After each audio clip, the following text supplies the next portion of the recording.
today's the day. Today's the day that I test my squat max. Kind of happy. It's been a long 13 weeks. Crazily, USAPL Nationals is today, and the leader in my weight class squatted 668 pounds. So I don't think I'll get that much, but we'll see what I can get today. It's a 13-week program. You test your max at the 6-week point, and I was able to squat 615 at the 6-week point. And then there's 6 more weeks of the program. The program is called Smolov. And the bench program that I was talking about earlier was called Smolov Jr. Both really hard programs. But yeah, this program is a reason why it's almost impossible to power lift and do jiu-jitsu at the same time. It's like, unless you're okay with being bodied by teenagers and feeling like you're a 70-year-old man with arthritis, unless you like any of those feelings, doing jiu-jitsu at the same time is not for you.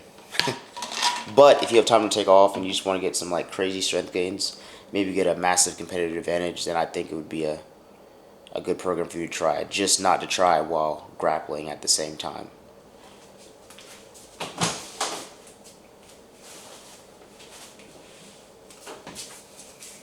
This will actually be my second time doing the program since quarantine. Just at quarantine. I was like a few weeks before quarantine, probably about like 12 weeks. I had PR'd at 605, and I was happy because I think at that time the world record was like 630, 620. And I was like, man, I'm getting closer and closer. Then quarantine happened, and I stopped squatting. Dropped my squat down to 545. Since then, I've been just trying to work my way all the way back up, and I'm almost there. Today's the day that I'll know for sure if my hard work is actually going to pay off or not. And then I can take easier training. I can do some easier training methods. And do jiu-jitsu at the same time, I guess. What I like about this program, though, is it's only squat, right? And so there are certain workouts or exercises you can do that do not actually need to be directly trained to like increase the weight, but you kind of want to do them just to practice the motion.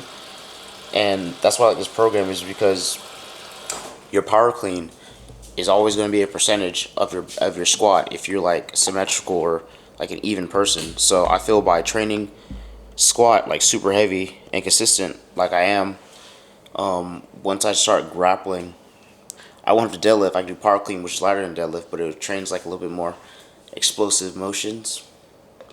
And so with those explosive motions, I'll have a better shot, faster reaction time, stuff like that when I transfer over to grappling, basically. And also the squat actually is like a percentage of your deadlift is also your squat. So I don't think you need to train them directly, but just practicing the motions every now and then would probably be good to do, I guess.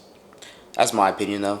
You don't have to take this as fact, but that's how I plan on going about things. So today's the day that I figure out my squat, and from figuring out my squat max, I'll be able to determine my power clean max and my deadlift max, hopefully, I guess. Yeah, it's a very, very hard program. The other program I was talking about before was a Smolov bench program, the one that starts with 6x6 per week, not 9x4. It's a pretty challenging bench program. I think what changed this program from the last time, though, because I've done this program 2 times since quarantine, and I think the first time I only got 20 pounds on my squat in the entire 13 weeks. First 6 weeks I got 20 pounds, last 6 weeks I got nothing. It was ridiculous. So I did another program, did a PS3 again, and got like no gains.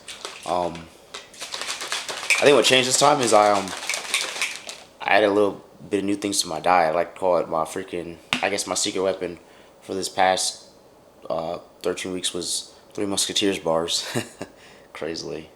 And they also have this warm-up that supposed to include, I guess. There's a warm-up, it's like this Russian word, I don't know what it's called, but it's like a high pull, it's like a snatch without bending your knees. Revolutionized squat for me.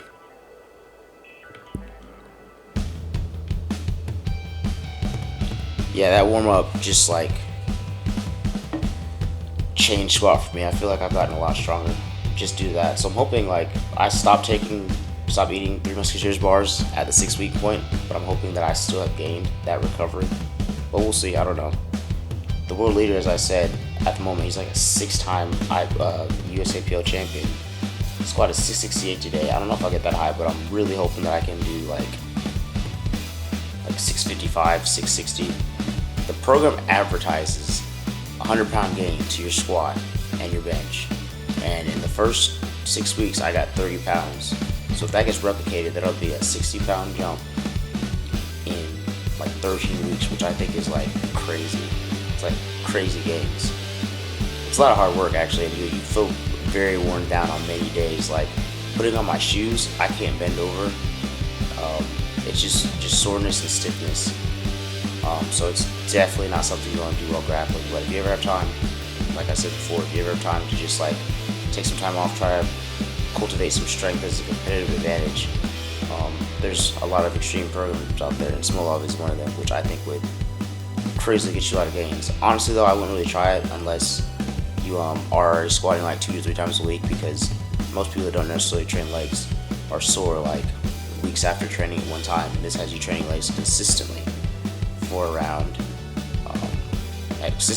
you only train legs for 3 weeks. It's literally legs 4 times a week or 3 times a week, which is a lot, and a lot of it is like at the upper percentage of what your max capabilities are. So